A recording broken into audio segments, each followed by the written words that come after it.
पिछले क्लास में हमने ये चर्चा किया था भारत का स्वतंत्रता संघर्ष, जिसमें हमने ये बात किया था कि भारतीय राष्ट्रीयता का जन्म किन किन बिंदुओं के उपरांत हुआ था, जिसमें हम ये बात कर चुके थे कि कहीं न कहीं सामाजिक तथा धार्मिक सुधार आंदोलन इसमें महत्वपूर्ण भूमिका निभाई थी। समाचार पत्रों तथा साहित्य का प्रभाव भी महत्वपूर्ण भूमिका निभाई थी। अंग्रेजी शिक्षा एवं विदेशी घटनाओं का प्रभाव भी महत्वपूर्ण भूमिका निभाई थी। सबसे ज्यादातर ज्वलंत मुद्दा तब हुआ कि जब प्रजातीय विभेद की नीति आई थी, जब अंग्रेज और भारतीयों के मध्य जो विभेद उत्पन्न हुए थे, उसमें तो सबसे ज्यादा क्रांतिकारी का जन्म वहीं से होता है। उसमें ये बातें कही गई थी कि अनेक प्रकार के जो प्रतिबंध लगाए गए थे, उसमें से जैसे वे रेल के प्रथम श्रेणी में या उस डिब्बे में जिसमें अंग्रेज हो सफर नहीं कर सकते थे। इसके अलावा अंग्रेजों के मुकदमों की सुनवाई भारतीय न्यायाधीश नहीं कर सकते थे। समान अपराध के लिए अंग्रेजों को कम सजा मिलती थी। ऐसे में जो प्रजाति विभेद की नीति लाई गई थी अंग्रेजों के माध्यम से, जो भारतीय राष्ट्रीयता के जन्म में सबसे बड़ा महत्वपूर्ण कारक माना जाता है। इसी प्रकार से हमने देखा था कि आगे कि लॉर्ड लिटन का शासन भी कुछ ठीक नहीं था। उसी समय उसी दौरान राजनीतिक संस्थाओं का जो जन्म हुआ, जो कई राजनीतिक संगठन भी आए थे। आज हम उसी की बात भी करेंगे कि विभिन्न प्रकार के राजनीतिक संगठन का जन्म हुआ, विभिन्न प्रकार के राजनीतिक संगठन का योगदान भी माना जाता है। और उसके बाद जो ब्रिटिश सरकार के द्वारा भारतीयों की आर्थिक दशा जो बिगड़ती गई, जो इसका शोषण किया गया, वो तो बहुत विनाशकारी था, जिसका जो राष्ट्रीय एकता का ये भी एक महत्वपूर्ण कारक होगा। और कुछ इल्बर्ट बिल विवाद भी था, जिसमें कि ये बातें कही गई थी कि वर्नाक्यूलर प्रेस एक्ट जो आया था, वर्नाक्यूलर प्रेस एक्ट, उसमें समाचार पत्रों को जो भारतीय समाचार पत्रों पर प्रतिबंध लगाया गया और आईसीएस परीक्षा की आयु में 21 वर्ष से कम करके 19 वर्ष किया गया। तो ये विभिन्न कारक हैं जो भारतीय राष्ट्रीयता का जन्म हुआ था। अब हम आज ये देखेंगे कि इन सब के पीछे हमारा सबसे ये महत्वपूर्ण रोल वहां से स्टार्ट होता है कि जब भारतीय राष्ट्रीय कांग्रेस की स्थापना होती है। भारतीय राष्ट्रीय कांग्रेस की स्थापना 1885 में, सभी जानते हैं कि दिसंबर 1885 में होती है। लेकिन ये अचानक से ये संस्था नहीं आई थी। इसके पहले बहुत सारी संस्थाएं स्थापित हुई थी, कुछ न कुछ महत्वपूर्ण भूमिका कर रहे थे। लेकिन जब हमारा ये स्वतंत्रता संघर्ष जहां से स्टार्ट होती है, सबसे महत्वपूर्ण माना जाता है कि भारतीय राष्ट्रीय कांग्रेस की स्थापना से। तो इसके आज हम ये सीखेंगे कि भारतीय राष्ट्रीय कांग्रेस की स्थापना से पूर्व हमारे पास कितने ऐसे संस्थाएं थी, ऐसी राजनीतिक संगठन थी जो कि पूरी तरह से कार्यरत थी, एक्टिव थी। तो अब आप सबको सभी को पता होगा कि जब अंग्रेजी शासन आई तो उसमें से इस दौरान मुख्य रूप से 3 प्रेसिडेंसी महत्वपूर्ण भूमिका अदा कर रही थी। जैसे पहला था कि आपका बंगाल प्रेसिडेंसी थी,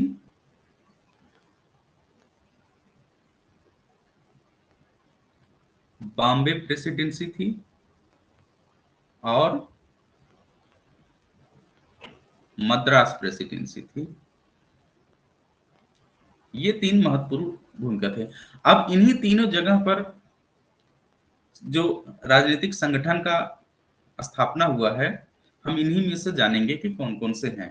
तो सबसे पहले हम लेते हैं कि बंगाल प्रेसिडेंसी में कौन कौन सी राजनीतिक संगठन एक्टिव थी, उसके विषय में जानने की कोशिश करेंगे। तो आइए हम देखते हैं कि यहाँ पर बंगाल प्रेसिडेंसी में एक सबसे महत्वपूर्ण और जो हम ये मान के चलते हैं कि यह भारत की प्रथम राजनीतिक संस्था थी। कौन? Land holders society. ये आपका लैंड होल्डर्स सोसाइटी।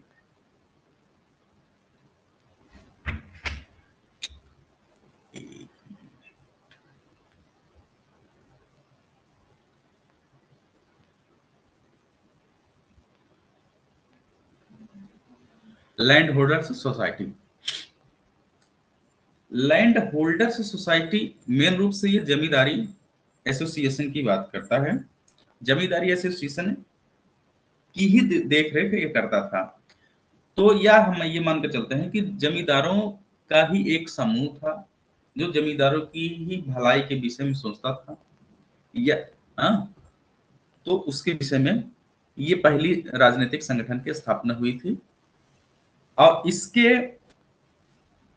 इसके संस्थापक के रूप में राधाकांत देव, राधाकांत देव और एक और थे जिनका नाम था द्वारिकानाथ टैगोर।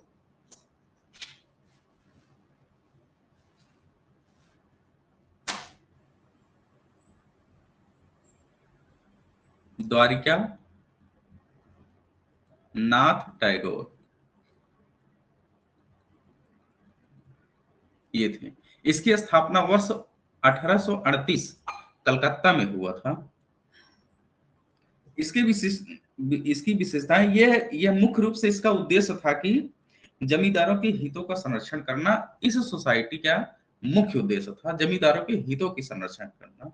बाकी अभी वो सब बातें नहीं है कि जिसमें आंदोलन में और भी किसान वर्ग आ जाए या छोटे वर्ग आ जाए या निम्न वर्ग आ जाए, ऐसी बातें नहीं थी उस समय। ज्यादातर इन सब की तो बातें ही नहीं थी, ज्यादातर सुनवाई जमींदारों की ही होती थी, क्योंकि ब्रिटिश सरकार जो कर लेता था इन्हीं जमींदारों के माध्यम से ही लेता था।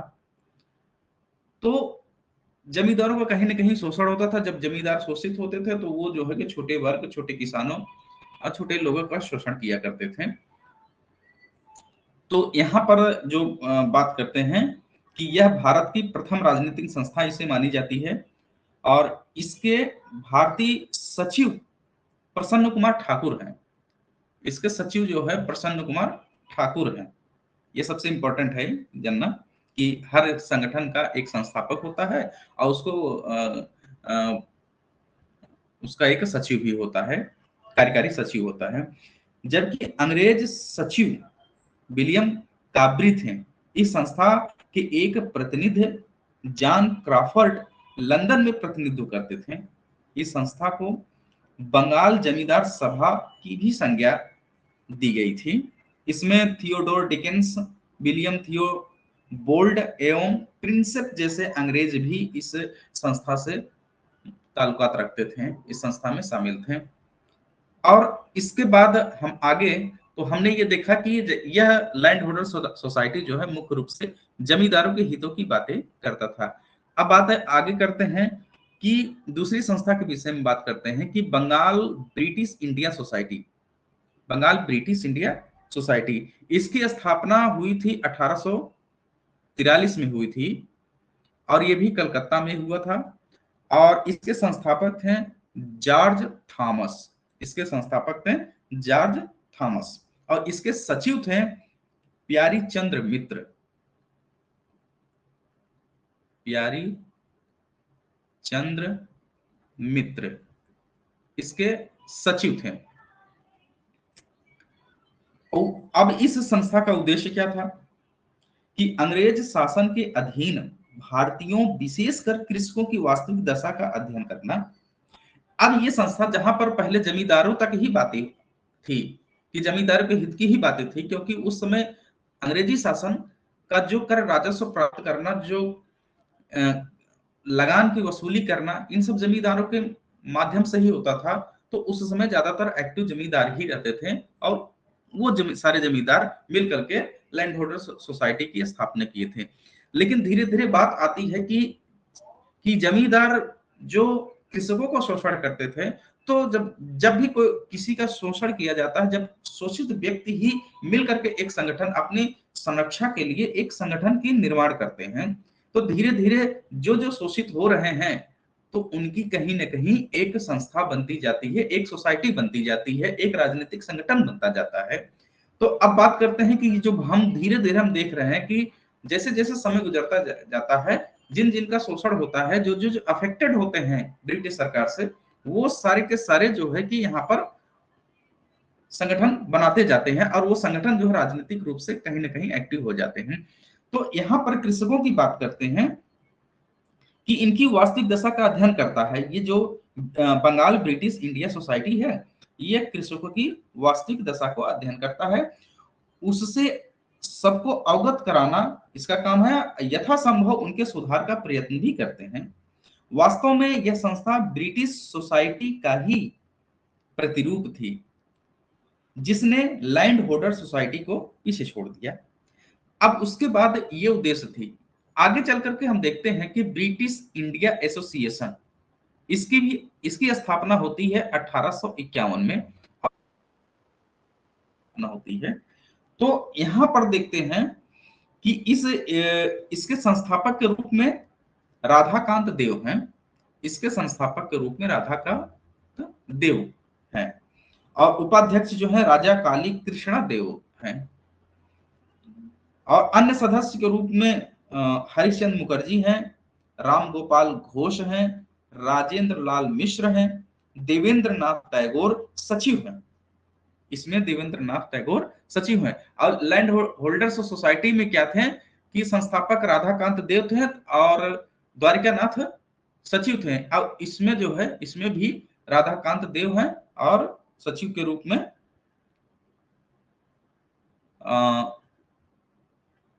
नहीं सॉरी, ये वाला इसमें जो है संस्थापक रूप में, ये संस्थापक के रूप में द्वारिका नाथ टैगोर संस्थापक के रूप में थे और सचिव के रूप में राधाकांत देव थे।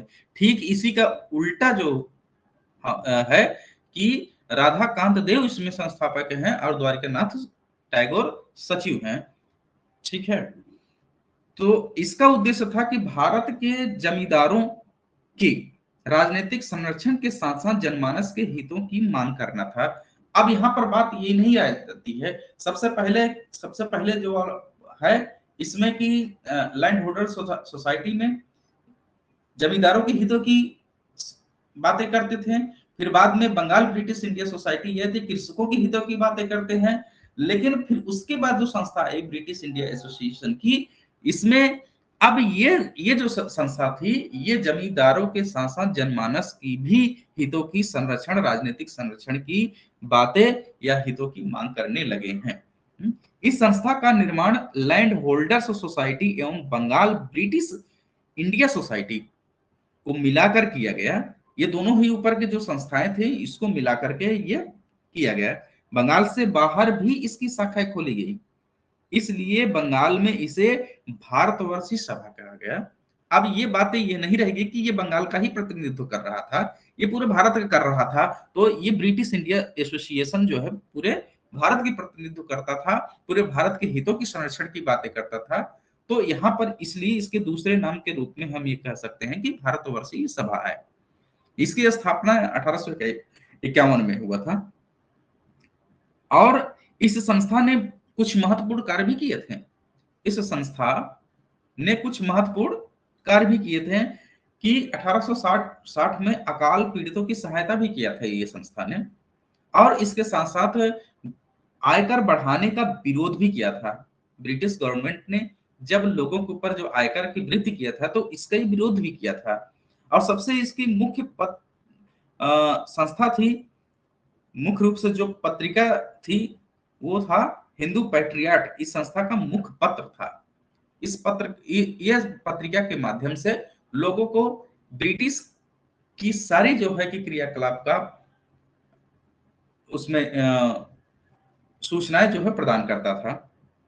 अब आगे हम देखते हैं कि इंडियन लीग, जिसके संस्थापक के रूप में शिशिर कुमार घोष,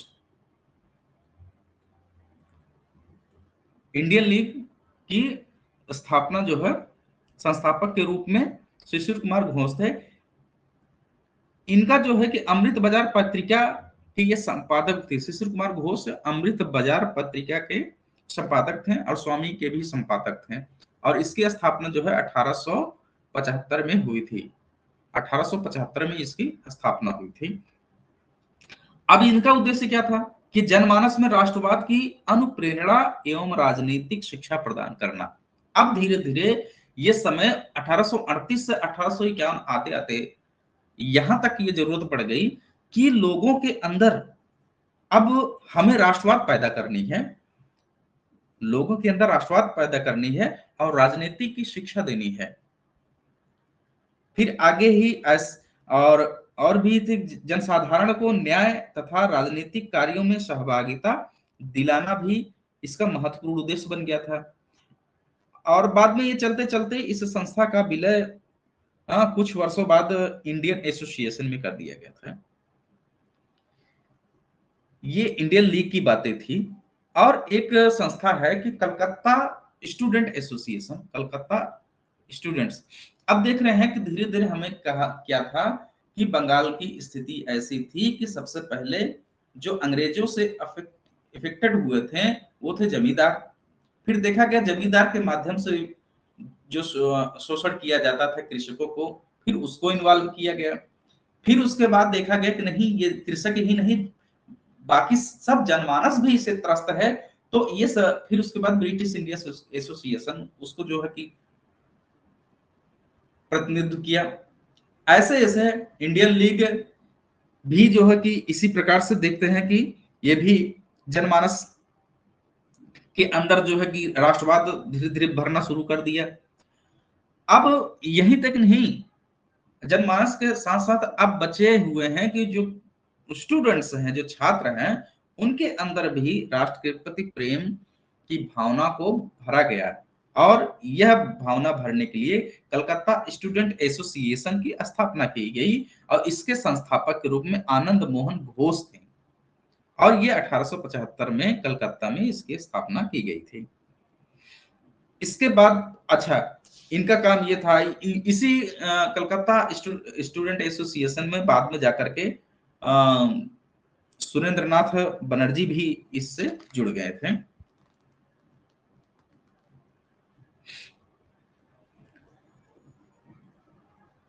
और उसके बाद एक इंडियन नेशनल एसोसिएशन, एक संस्था और थी, इंडियन नेशनल एसोसिएशन था। इसका जो है कि ये भी 1876 में कलकत्ता के अल्बर्ट हॉल में किया गया था। पहले इसे भारतीय राष्ट्रीय समिति के नाम से स्थापित किया गया था। इसके संस्थापक बाद में बने थे कि सुरेंद्र नाथ बनर्जी, आनंद मोहन घोष। ये कलकत्ता स्टूडेंट एसोसिएशन का भी काम किए थे और ये दोनों मिल करके एक जो है इंडियन नेशनल एसोसिएशन की स्थापना किए थे, दोनों ही मिल करके। और वो था 1876 ईस्वी में हुआ था। आगे चल के ये संस्था, यानी कहने का मतलब स्टूडेंट को प्रमोट तक, स्टूडेंट को राष्ट्रीय चेतना की भावना को जागृत करते ही थे, साथ साथ जनमानस के लिए भी इन्होंने एक अलग से इंडियन नेशनल एसोसिएशन की स्थापना किए थे। देश में जनमत का आधार बढ़ाकर उसे संगठन का रूप देकर भारतीयों को एक सूत्र में बांधना काम किए थे कौन? आनंद मोहन घोष और सुरेंद्र नाथ बनर्जी। अब ये तो बात रही कहाँ की कि ये बंगाल की बातें थी, इतनी सारी राजनीतिक संगठन की जो चर्चाएं हुई थी, बंगाल की चर्चा हुई थी। अब दूसरी प्रेसिडेंसी में भी इसी प्रकार से राजनीतिक संगठन एक्टिव थे। दूसरी प्रेसिडेंसी में जैसे बंबई दूसरा प्रेसिडेंसी था, महत्वपूर्ण प्रेसिडेंसी। अब इसमें सबसे पहले वहां का जो सबसे पहले राजनीतिक संगठन था वो था बॉम्बे एसोसिएशन। अब हम राजनीतिक चेतना सबसे पहले हमारी कहाँ हुई थी? बंगाल में हुई थी, क्योंकि वहां की जो राजनीतिक संगठन की स्थापना होती 1938 में हुआ था। ये मान के चलें कि पूरे भारतवर्ष में सबसे पहले ये राजनीतिक संगठन के रूप में स्थापना हुई थी, तो 1838 में हुई थी। और उसके बाद हम बाद में बाकी सब आए हैं। तो हम अगर बंबई की बात करते हैं तो पहला तो हमारा बंबई बॉम्बे एसोसिएशन था, जिसकी स्थापना किए थे दादा भाई नौरोजी ने किए थे, और ये 1852 में किए थे, बॉम्बे में किए थे। 26 अगस्त 1852 ईस्वी में। इनका क्या उद्देश्य था? सरकार को समय समय पर ज्ञापन देना तथा सरकारी नीतियों के सुझाव के लिए दिया जा सके। देखिए, पहले उतनी क्रांतिकारी की भावनाएं तो थी नहीं कि जो जन आंदोलन हो। तो ऐसे कुछ राजनीतिक नेता थे जो ब्रिटिश सरकार को बीच बीच में अवगत कराया करते थे, ज्ञापन दिया करते थे कि कोई ऐसी हानिकारक नियम भारतीयों के लिए न लाया जाए और ना ही कोई सरकारी नीतियां ऐसा लाया जाए। उल्लेखनीय है कि दादा भाई नौरोजी ने ब्रिटिश इंडिया एसोसिएशन के कार्यों से प्रभावित होकर के बॉम्बे एसोसिएशन की स्थापना किए थे, और यह बंबई का प्रथम राजनीतिक संस्था भी मानी जाती है, बंबई की प्रथम राजनीतिक संस्था मानी जाती है। और भी संगठन के रूप में जैसे पूना का सार्वजनिक सभा है, जिसके संस्थापक है न्यायमूर्ति रानाडे, और भी हैं इसके संस्थापक के रूप में जीवी जोशी हैं, एच.एस. चिपलूकर हैं। अब चिपलूकर हैं जो 1877 में इसकी स्थापना किए थे। 2 अप्रैल 1877, 2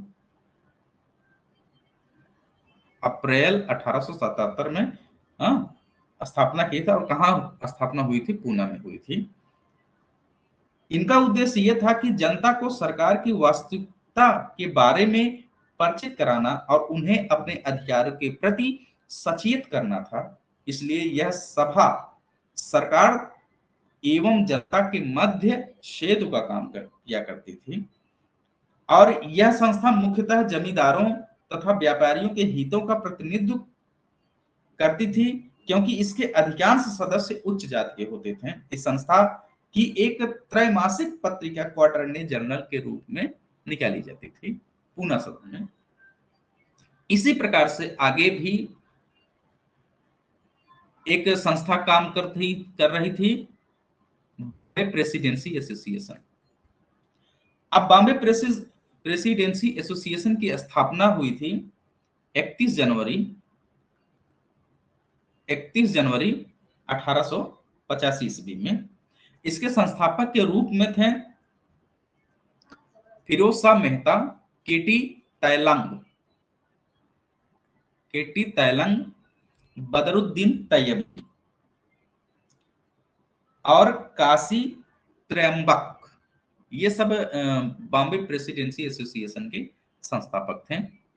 इनका उद्देश्य यह था कि लोगों में राजनीतिक विचारों का प्रचार प्रसार करना। इस संस्था ने वित्त एवं कृषि, प्रशासनिक जैसी कई उप समितियों की स्थापना की थी, जिनके द्वारा यह जनता के हितों के लिए कार्य करते थे। बॉम्बे प्रेसिडेंसी एसोसिएशन तो कहीं न कहीं अब ये जनमानस के हितों की संरक्षण करने के लिए तमाम प्रकार के राजनीतिक संगठन अब स्थापित होना शुरू हो गए थे। ये सारी घटनाएं जो कही जा रही है अभी तक 1885 के पहले की राजनीतिक संगठन है, जिसमें कोई क्रांति नहीं है। बस केवल एक धीरे धीरे उनको राजनीतिक चेतना का भाव उत्पन्न करने के लिए उनको शिक्षित किया जाता था। उन्हें यह बताया जाता था इन संगठनों के माध्यम से कि हमारा कहीं ना कहीं ब्रिटिश सरकार के माध्यम से हमारा शोषण हो रहा है। तो ये तो बातें थी कि बंबई राजनीतिक संगठन की। अब हम आगे चल के देखते हैं कि मद्रास के राजनीतिक संगठन। मद्रास में भी तो एक प्रेसिडेंसी, हम बंगाल प्रेसिडेंसी की बातें कर लिए हैं और उसके बाद हम बॉम्बे प्रेसिडेंसी की बातें कर लिए हैं। ऐसे ही प्रेसिडेंसी एक मद्रास प्रेसिडेंसी महत्वपूर्ण है, जिसमें वहां पर भी राजनीतिक संगठन कहीं ना कहीं काम कर रहे थे। अब इसमें हम सबसे पहले हम देखते हैं कि ये मद्रास नेटिव एसोसिएशन, सबसे पहले ये मद्रास नेटिव 26 फरवरी 1826 फरवरी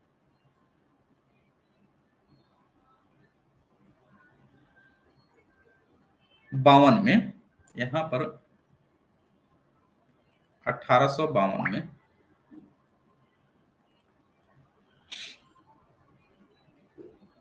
और इसके संस्थापक थे गुजलू लक्ष्मी नरसू चेट्टी।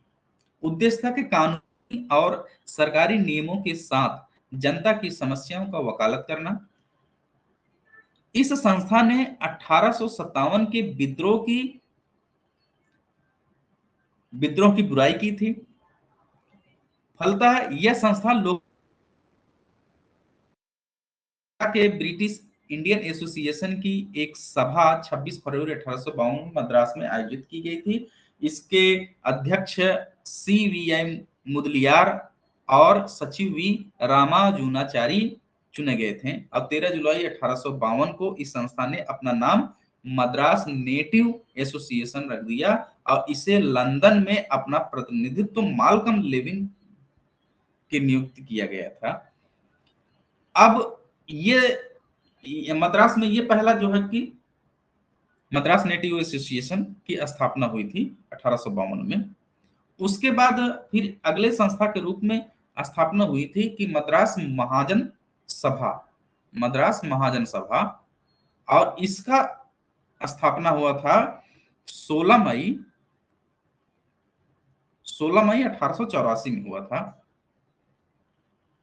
और इसके संस्थापक के रूप में थे सुब्रमण्यम अय्यर। सुब्रमण्यम अय्यर का मतलब है कि जी सुब्रमण्यम अय्यर, और वीर राघवाचारी, बी राघवाचारी, और उसके बाद एक और थे आनंद चार्लो। ये लोग मिलकर के मद्रास महाजन सभा का स्थापना करते हैं। कब? 16 मई 1884 में मद्रास में। और इनका उद्देश्य क्या था कि स्थानीय संगठनों के कार्यों को समन्वित करना एवं महाजनों तथा किसानों के बीच संघर्ष को रोकना। उस समय वहां पर जो है कि महाजन और किसानों के बीच जो संघर्ष हो रहा था उसे रोकने का काम किया करता था। इस संस्था के अध्यक्ष वी राघवाचारी तथा सचिव के रूप में आनंद चार्लू चुने गए थे। इसका प्रथम सम्मेलन 19 दिसंबर 1884 से 2 जनवरी 1885 तक मद्रास में हुआ। इस सम्मेलन में विधान परिषदों के सुधार, कार्यपालिका से न्यायपालिका का अलगाव तथा खेतिहर वर्गों की हालत पर विचार किया गया। इसमें महत्वपूर्ण ये संस्था का यही काम अच्छा हुआ था कि ये विधान परिषदों की सुधार किया था और कार्यपालिका से न्यायपालिका को अलग किया था। और उसके बाद खेतिहरों की हालत पर भी ये विचार करता था। तो अभी तक हमने ये देखा कि कांग्रेस की स्थापना से पहले की कुछ राजनीतिक संगठन जो तीनों प्रेसिडेंसी में एक्टिव थे उसके विषय में हमने थोड़ी थोड़ी चर्चाएं देखा है। अब कुछ ऐसे ही इस देश से बाहर, भारतवर्ष से बाहर भी कुछ एक्टिव थे, जैसे लंदन इंडियन कमेटी, जो कि 1862 ईस्वी में ये लंदन में स्थापना हुई थी। इसके संस्थापक थे पुरुषोत्तम मुदालिया थे। ये इसका उद्देश्य था कि लंदन में भारतीयों को संगठित करके राष्ट्रहित में आवाज को बुलंद करना। लंदन में भी भारतीय रहते थे, वहां को वो संगठित किया करते थे और वो सब मिल करके राष्ट्रहित में आवाज को बुलंद करने के लिए संगठित किया करते थे। ऐसे ही लंदन इंडिया सोसाइटी भी थी जो 24 मार्च 1865 में लंदन में स्थापित हुई थी।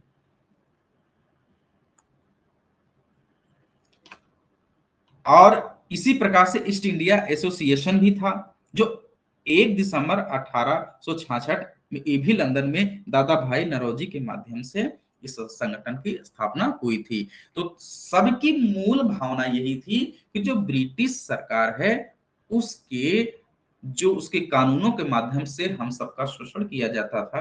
कहने का मतलब भारतीयों को जो शोषण किया जाता था उसके प्रति ये जागरूक किया करते थे और उनके अधिकारों के विषय में जागरूक किया करते थे और सबको संगठित होकर के उनके